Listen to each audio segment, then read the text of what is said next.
There's a couple brand new Nintendo Switch stories we need to talk about today, starting with the reason why some long forgotten Nintendo franchises are back in the news today, and a conversation on whether or not we could see some potential re-releases or new releases for these franchises in the future. Then the big talking point for today's video has to do with the reason why you are going to see Switch Pro rumors heat up again online, as there are some very interesting reports that have been disclosed at Nintendo's latest financial briefing that could point to this being a thing, and we have to break down all the details right now.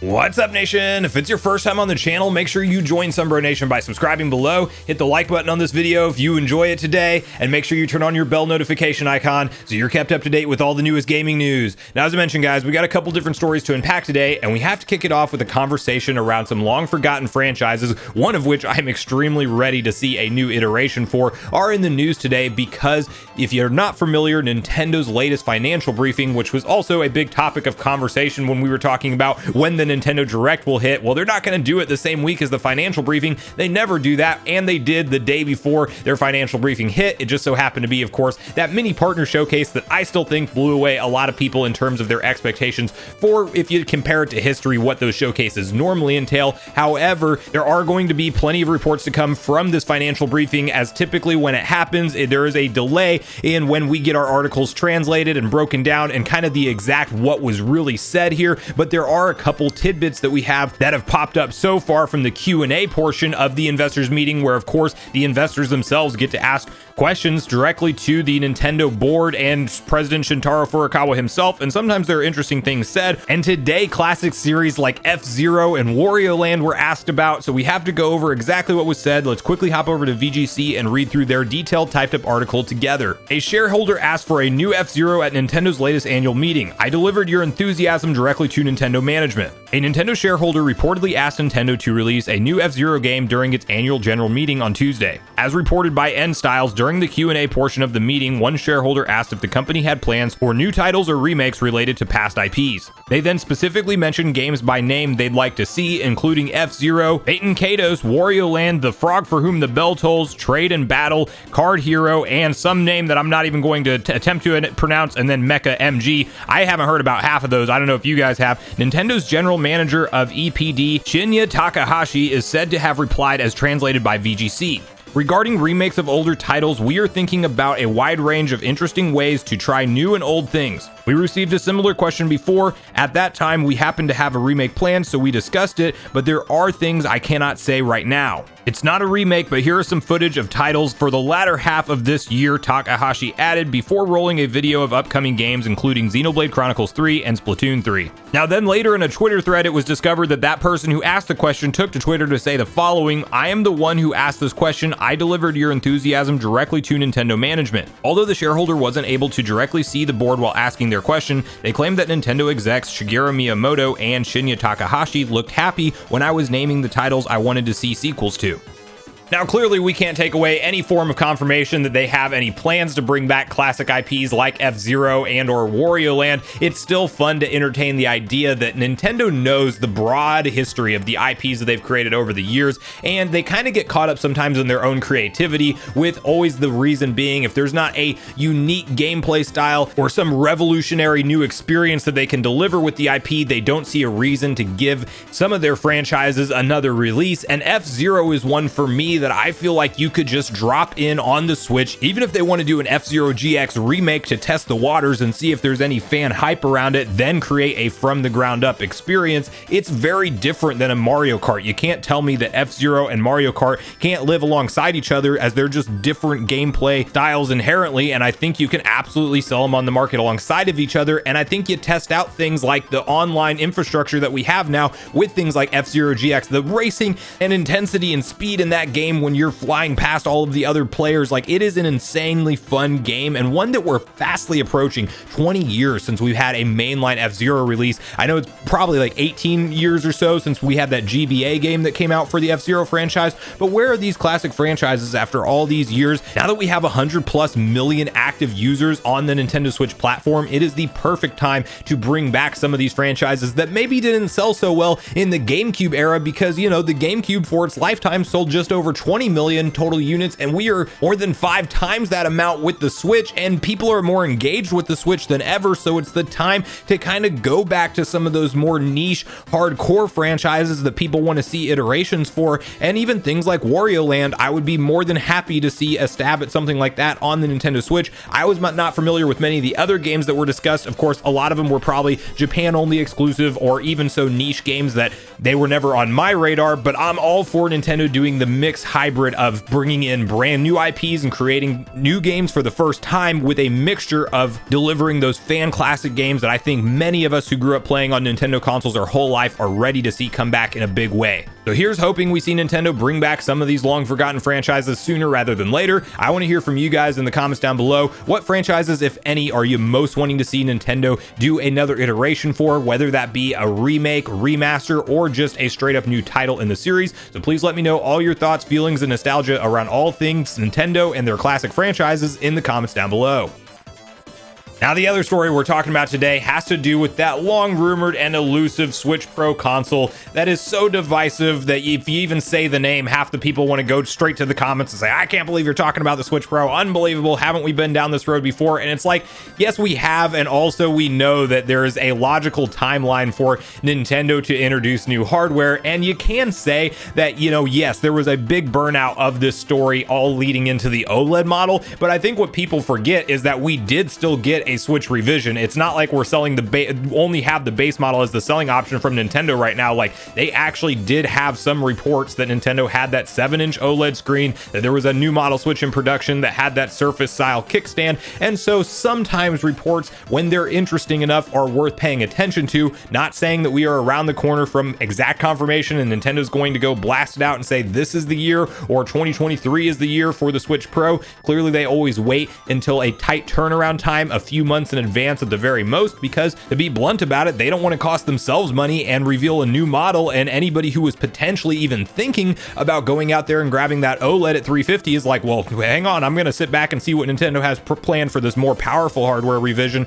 And the reason this is in the news today is because at that shareholders meeting, there is some interesting numbers reported from Nintendo themselves around their hardware costs. And there could be a couple different reasons that we'll definitely break down together for the big ballooning factor of what's happening around their numbers and hardware costs. There's also correlations to this happens when they are producing new models of the Switch and new hardware specifically. So to get on the same page with what's been said, let's quickly hop over to Go Nintendo, where they have a detailed typed up article around Nintendo's inflated hardware costs and what it could mean pointing towards a new model going forward. So let's quickly read through this article together. Nintendo's raw material costs have ballooned in 2022, fueling hardware speculation once again. Nintendo's dropping big bucks on something. As part of Nintendo's annual general meeting of shareholders, the company shared some costs that they've incurred recently. Pretty much everything was in line with what was expected, minus one outlier. There seems to be something going on with Nintendo's raw material costs. In 2022, Nintendo's raw material costs are more than doubled that of 2019. Why compare the latest expenditures to those of 2019? That happens to be the year Nintendo released both the Switch Lite and revamped version of Switch meant to stave off piracy issues. That was certainly a pricey time for the big N, but what on earth could make their raw material costs more than double that figure in 2022?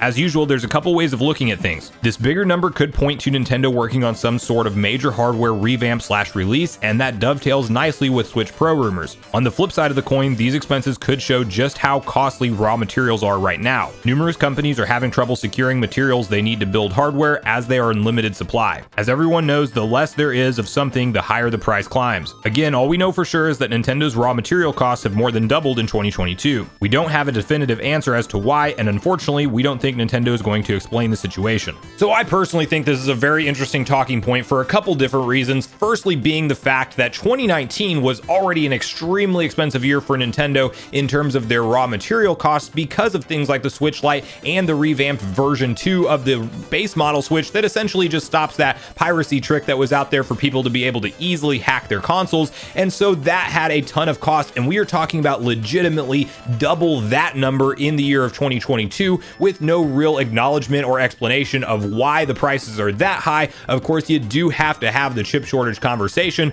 that is continuing to plague everyone, and I will be curious to see. I haven't done the research yet, but whether or not Sony or Microsoft, when they hold their shareholders meetings and things, has their hardware costs really inflated that much? Surely there's going to be parts and pieces that have skyrocketed. However, this could very well be an indication that Nintendo's getting ready for something in terms of new hardware. There's also a bunch of reports from Bloomberg that whether you like the guy or hate him, Takahashi Mochizuki has doubled down on Nintendo, saying that whatever that OLED model was, even though they got some details right of that before its release, he knows that 4K dev kits are out there and that Nintendo has asked multiple developers to get Switch games 4K ready. And some people will say that 4K is a bell and a whistle. You don't need that to enjoy your games, and you definitely don't, but you also have to have that reality check that the vast majority of TVs that are being sold are 4K televisions, and they are becoming extremely affordable at this point. And when mass adoption in the home start to go to a new resolution, Nintendo's always late to the party, but they do ultimately do that with things like they stuck around with the Wii being standard definition when every home started to upgrade to HD, and then we finally saw them do the Wii U, which was clearly a flop on the marketing and how they positioned that console. However, they did ultimately offer that newer console that could do the HD resolution, and they kept things like backwards compatibility for the Wii entirely intact. And I think that the second point of this is the big question is does Nintendo treat the Switch more like they have the DS line of consoles, where there are small revisions and minor upgrades along the way, and ultimately a version like the new 3DS that truly is more powerful and can run games better and in a higher resolution. However, it is still fully cross-compatible with the existing library of Switch games, and it might have those one-off games that come out specifically for it, as there are new Nintendo 3DS games exclusively that can only run on that hardware. So how does Nintendo navigate this current situation that they're in? Are we more around the corner from a hard generational break where it is the Switch 2 and it's just backwards compatible, or do we see them do this every couple years, every 3-4 years, do something like a more powerful hardware revision that truly does run the games better, and they kind of scale and transition away from the traditional hardware model, because that is obviously what mobile phones do. And whether you love it or hate it, there's a lot of giant tech companies that have become more accustomed to incrementally upgrading their hardware as years go on, as opposed to having, a 4, 5, 6-year wait period and then you get the next real big leap forward. Because I think we can all agree over the console generations, the graphical comparison from one to the other has started to fall off. Whenever we saw things like the PlayStation 2 versus the PS1, it was day and night and leaps and bounds ahead. And as we've gotten into more of this resolution and frame rate game, things are kind of starting to level out more and become more of a level playing field, at least in terms of being able to run AAA games on things like portable hardware. So we clearly won't know anything officially from Nintendo until they announce it themselves. However, there is some interesting things between this report and then obviously we had that delay of Breath of the Wild 2 to 2023 that may not be related to a new model at all, but it's also, if you're just genius in marketing, you do launch your AAA blockbuster title like a Breath of the Wild 2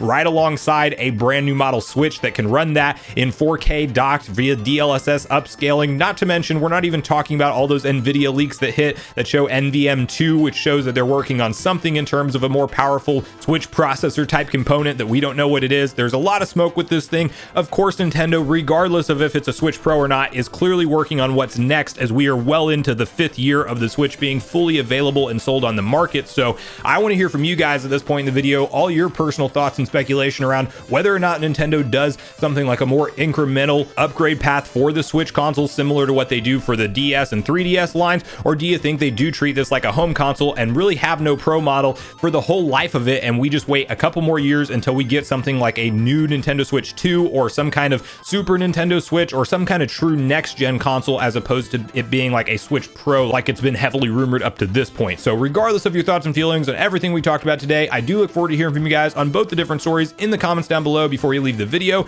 as I do look forward to getting a back and forth conversation started with you all around these topics. Go watch yesterday's video next if you haven't already, where I go over all of the different announcements at the Nintendo Direct Mini Partner Showcase and share my thoughts and reactions to this presentation as a whole. Also, make sure you like, subscribe, turn on your notification bell, and I will see you guys in the next video.